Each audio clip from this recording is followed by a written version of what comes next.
আমি একবার বলিনি আব্বা আপনি আল্লাহর কাছে দোয়া করে দিন আমার হোসেন যেন শহীদ না হয়।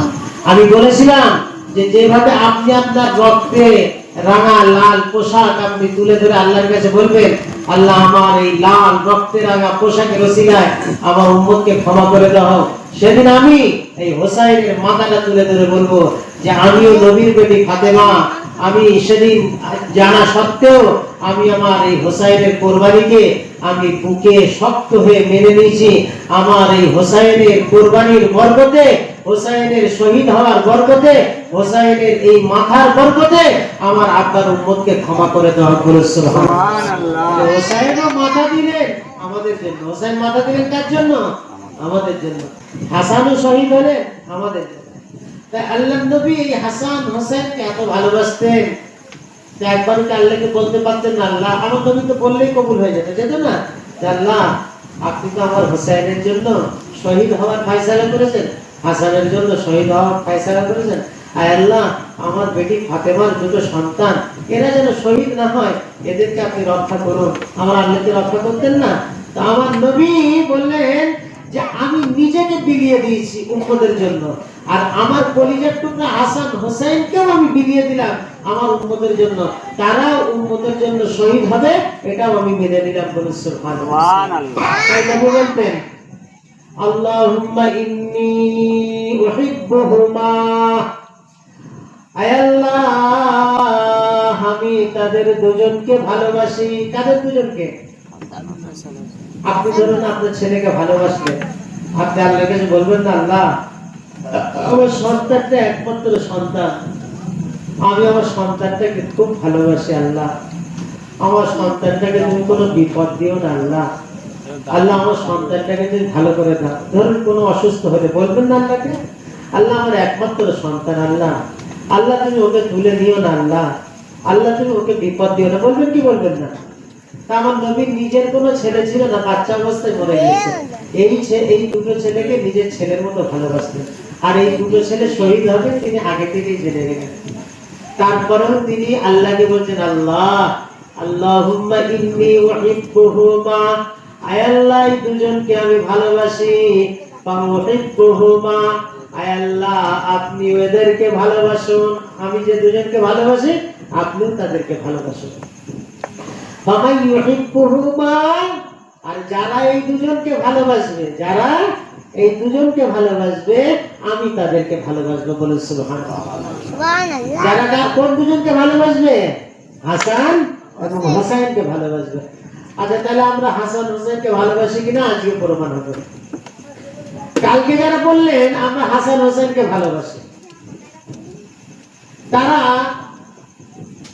হাসান হোসেনের নামে খুব বুক চাপড়ে দিলেন, রাস্তায় সব দলের লোক আছে আর আপনার খুব বাহাদুরি খুব ক্যাদারি দেখলো, আপনি খুব বুকে হাত মারলেন, খুব চিল্লেন, লোকে দেখলো না ছেলেটার বডি আছে, এই তো লোককে দেখলেন খুব কায়দা মেরে তলবারি ঘুরিয়ে দিলেন, খুব মাস্টার, আমরা পারি না, আমার কাছে দিন না, দেখবেন এখানে সব পাগল হয়ে যায়। তো খুব লোক দেখলো, রাস্তায় সব বাবা করলো, মেয়েরা দেখলো, খুব মস্তানি হলো। তো ভালোবাসা যদি অন্তরের থাকতো তাহলে আজকে সেই হাসান হুসাইনের ঘটনা আলোচনা হবে, কেউ কেন আসতো না? কতটা জানেন আপনারা তার ঘটনা? যারা আজকে কাল কই ভক্তি দেখানে তারা তো চলে আসতো, এরা সত্যি আজকে আমরা যা কাল করেছি আজকে তাদের ঘটনাগুলো শুনি অন্তরে তালা পড়ে গেছে, মোহর পড়ে গেছে। শুধু ড্যান্স দিতে আর বাজনা বাজাতে ওইগুলো খুব ভালো লাগে, আর এই ড্যান্স বাজনা এগুলো তো শয়তান আল্লাহর কাছে অঙ্গীকার করেছিল যে আল্লাহ আপনার উম্মতকে আমি ড্যান্স বাজনা এমন ফাঁসিয়ে দেবো তারা আপনাকে ভুলে যাবে। তো তাই তো হলো, কালকে ড্যান্স বাজনা খুব বাহাদুরি হলো, কত বাহাদুরি! ও কপি হানিসের বাড়ির সামনে ঢোল কি জোর, উদ্ধার করে দিয়েছে, বিশ্ব জয় করে দিয়েছে। মসজিদের সামনে আজান দিচ্ছে, হতবাক, আগের মুরব্বীরা করতেন, তাদের কিছুটা ভোট বিদ্যা ছিল, আজানের টাইমে ঢোল বন্ধ করে দিতেন, আমাদের মনে আছে, আজানের টাইমে ঢোল বন্ধ করে দিতেন, আমাদের মনে আছে। এত এত বর্বর হয়ে গেছে, এত অসভ্য হয়ে গেছে যে বাচ্চারা করলো, বাচ্চাদেরকে মানা করার মতো আমাদের বড়দের ক্ষমতা নেই। এই বাবা আজান দিচ্ছে, বন্ধ কর।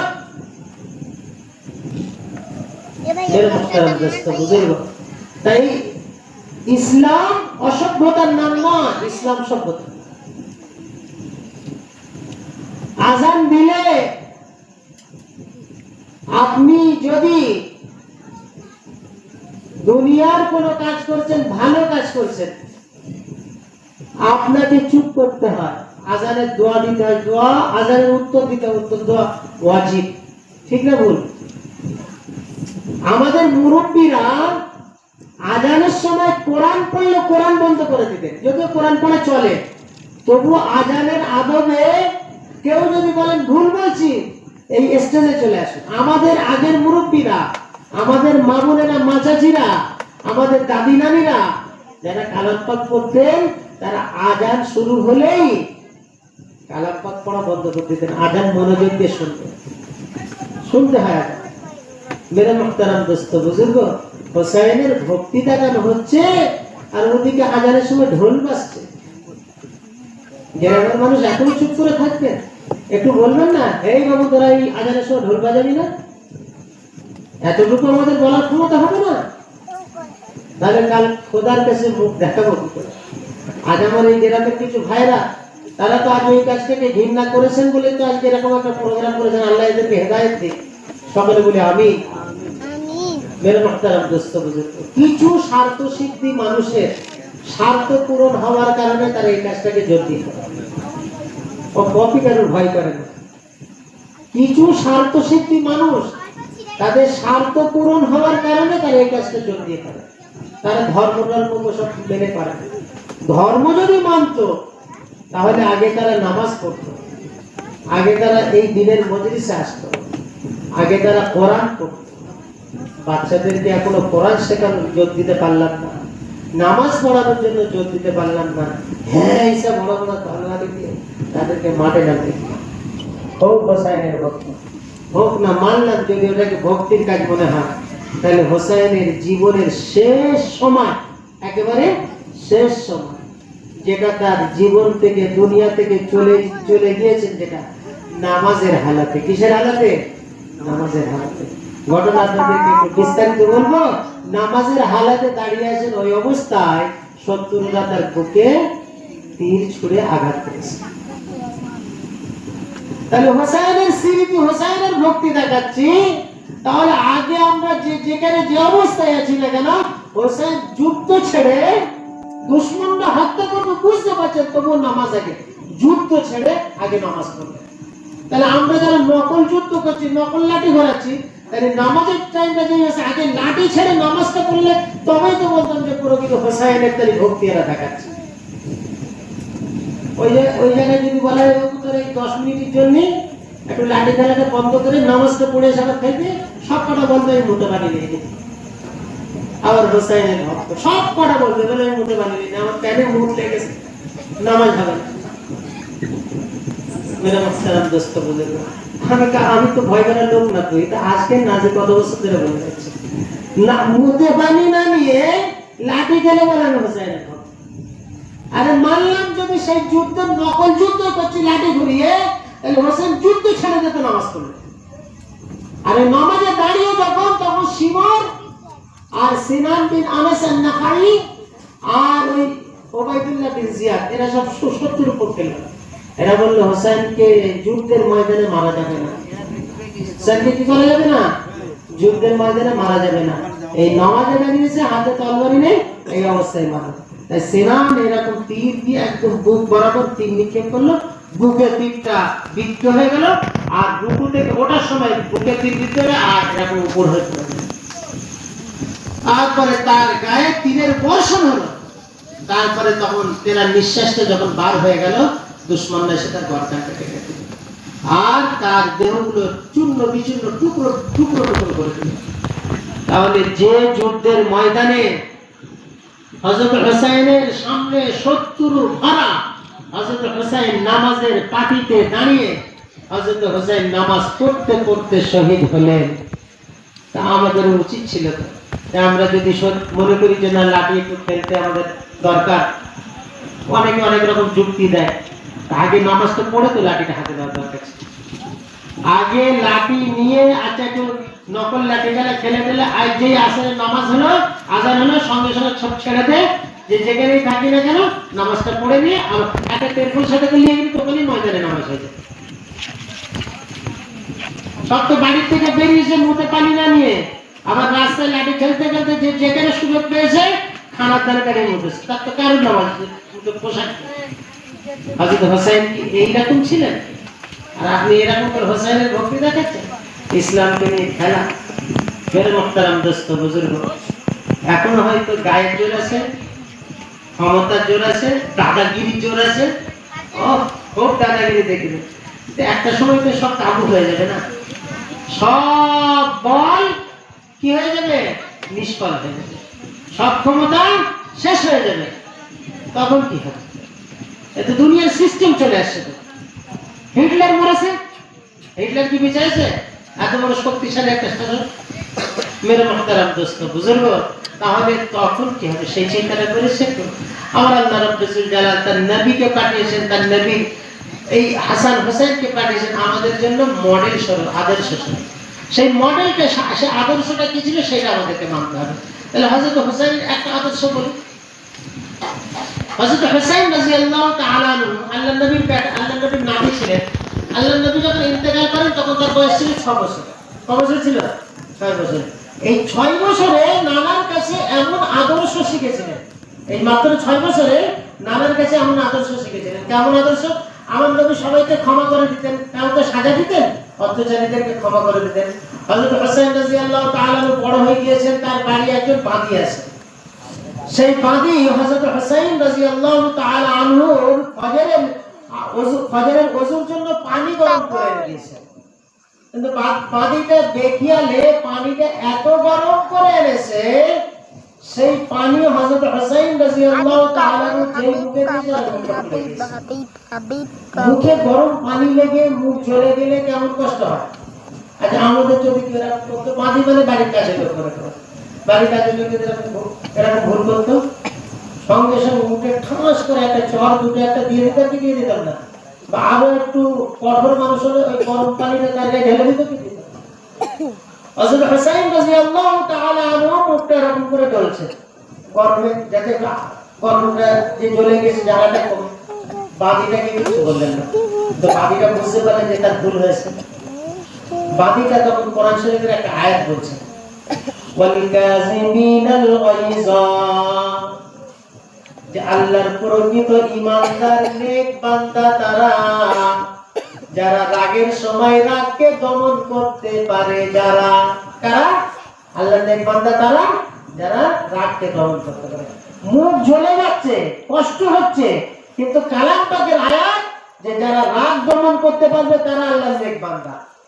হযরত হোসেন রাদিয়াল্লাহু তাআলা এই আয়াত শোনার পরে বাদীর কাছে শুনলেন, শোনার পরে তিনি ক্ষান্ত হয়ে গেলেন। বাদীকে যে কিছু বলবেন এরকম একটা যদি মুভমেন্ট ছিল, কিন্তু সঙ্গে সঙ্গে তিনি নিস্তেজ হয়ে গিয়ে এবারে তিনি কোরআন শরীফের ওই আয়াতের আরেকটা অংশ বললেন, ওয়াল আফিনা আনিন নাস, আল্লাহর নেক বান্দা শুধু তারা নয় যারা রাগকে দমন করতে পারে, সাথে সাথে যারা মানুষকে ক্ষমা করতে পারে তারা আল্লাহর নেক বান্দা। অর্থাৎ তিনি বললেন, ও বাদী তুমি যা, ও আমার বাড়ির দাসী, তুমি যে ভুলটা করেছো আমি হোসেন ক্ষমা করে দিলাম। সুবহানাল্লাহ, সুবহানাল্লাহ। বাদী তখন বলছেন, আল্লাহু ইউহিব্বুল মুহসিনিন, আল্লাহ ইহসান করনে ওয়ালাদেরকে ভালোবাসেন। তাহলে হযরত হোসেন একজন এই বাদী যে এত বড় একটা ভুল করলো তাকে ক্ষমা করে দিলে ইহসান করলো কি করলো না? দয়া করলো কি করলো না? তা কোরআন শরীফের ওই আয়াতে আল্লাহ বলছেন যে যারা মানুষের সঙ্গে ইহসান করে, দয়া করে, আল্লাহ তাদেরকে ভালোবাসে। আচ্ছা বাদীকে তো ভুল করেছে, ক্ষমা করে দিলেন, তাহলে ইহসানটা কি হবে? তখন হযরত হোসেন রাদিয়াল্লাহু তাআলা বাদীকে বলেন, যাও আমি আল্লাহ দয়াকে ভালোবাসেন আমি দয়া করে তোমাকে আজাদ করে দিলাম, বলে সুবহানাল্লাহ। তুমি আমার বাড়ির কাজের লোক ছিলে, আজ থেকে কাজের লোক না, আজ থেকে তুমি আমার বাড়ির মেয়ের মতো একটা, বলে সুবহানাল্লাহ। আচ্ছা, যারা হোসেনকে ভালোবাসে এটুকু কাঁদতে বলি, হোসেনের এই আদর্শটা আছে। ছোট ভাই ভুল করলে সজোরে 100 কিলো ওজনের একটা চর থাপ্পড় মেরে তার গালে 5টা আঙ্গুলের দাগ না বসিয়ে দিয়ে তার রাগ খতম হয় না, আর সে মনে করে আমি হোসেনের ভক্ত হয়ে গেছি। এত বড় দোষ যে করেছে তাকে হযরত হোসেন কি করলেন? ক্ষমা করে দিলেন, বলেন সুবহানাল্লাহ। আচ্ছা, হোসেনের এই ফজিলতগুলো শুনবেন না? আচ্ছা, হোসেন কে ছিলেন? হোসেন ছিলেন আলী এবং ফাতেমার বেটা। তো তাই তার আব্বা আম্মার আদর্শ কেমন ছিল একটু শুনুন। বা গাছ যেমন ফল তেমন হবে, তো তার বাপ মা কেমন ছিল একটু শুনতে হবে। তো আমাদেরও তো ভাগ্য, আমাদের মারা কোরআন পড়ে না, সারাদিন সিনেমা দেখে, টিভি দেখে, সিরিয়াল দেখে, বাচ্চারা মার্কেট থেকে সিনেমা সিরিয়াল দেখা শিখে ও এসে ভালো করে কথা বলতে পারে না, ফোন নিয়ে গান শোনে। তো যে যেমন হবে তার ফলও তেমন হবে। হযরত হাসান হুসাইন কে ছিলেন? আল্লাহর নবী জনাব মুহাম্মদুর রাসূলুল্লাহ সাল্লাল্লাহু আলাইহি সাল্লামের বেটি ফাতেমা এবং শেরে খোদা শেরে রাসূল আলীর ছেলে, তাই তো? তো তাদের গাছ, তাদের গোড়া কেমন ছিল একটু শুনি। হযরত হাসান, হযরত হুসাইন দুজনে অসুস্থ। কি হয়েছে? দুজনে অসুস্থ। 2 দিন 3 দিন 4 দিন 3 দিন হয়ে যাচ্ছে, জ্বর কমে না। তো আমরা আমাদের ছেলে মেয়েদের শরীর খারাপ হলে একদিন হলে যাও একটু স্টেশনে গিয়ে কোনো ডাক্তার ওষুধ খেয়ে, তারপরে যদি না কমে তারপর হসপিটালে ডাক্তার এসব করি। তো হযরত আলী, হযরত ফাতেমা 2-3 দিন যা জ্বর আসলে তাদের যা ট্রিটমেন্ট মোটামুটি করলেন, করার পরে বড় বিপদ আসলে নামাজের মান্নত মানতে হয়, না রোজার মান্নত মানতে হয়। আর আমাদের এই মারা আর আমাদের ছেলের কষ্টের কাজগুলো করবে না। এরা কি করবে? মানে এক মসজিদ মুসল্লি খাওয়ানোর মান্নত করবে, তারপর ভালো ওর রোজা করতে মানে কষ্ট করে, তাহলে দুটো একটা রোজার মান্নত মানবে না, দুটো একটা নামাজের মান্নত মানবে না। আর মসজিদের মুসল্লি খাওয়ান ভালো কথা, কিন্তু কোনো বিপদ আসলে একটা নফল রোজার মান্নত করো, বিপদ তাড়াতাড়ি চলে যাবে। কোনো বিপদ আসলে দূরে একটা নামাজের মান্নত মানুন, তাড়াতাড়ি বিপদ চলে যাবে।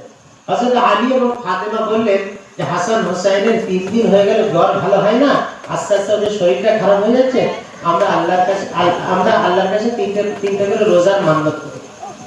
তো ফাতেমা আলীকে বলেন, আলী বলেন হ্যাঁ ঠিক, খুব ভালো কথা, আমরা কাল থেকে রোজা রাখবো। তো আগামীকাল রোজা রাখবেন। রোজা রাখতে গেলে সেহরি খেতে হয়। সেহরিতে বাড়িতে অল্প একটু আটা ছিল, হযরত ফাতেমা আটা খামির করে 2টো রুটি করেছেন। সেহরিতে রুটি খেয়েছেন, রুটি খেয়ে সেহরিকে রোজা শুরু হয়ে গেছে।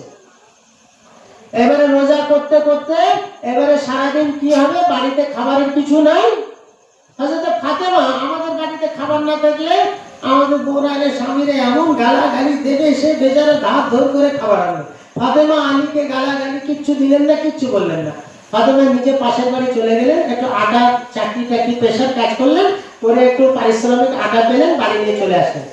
মাগরিবের সময় তার নিয়ত যে একটু পানি দিয়ে আর এই রুটি দিয়ে ইফতার করবেন, আর একটা করে খেজুর দিয়ে, যা বাড়িতে সামর্থ্য আছে।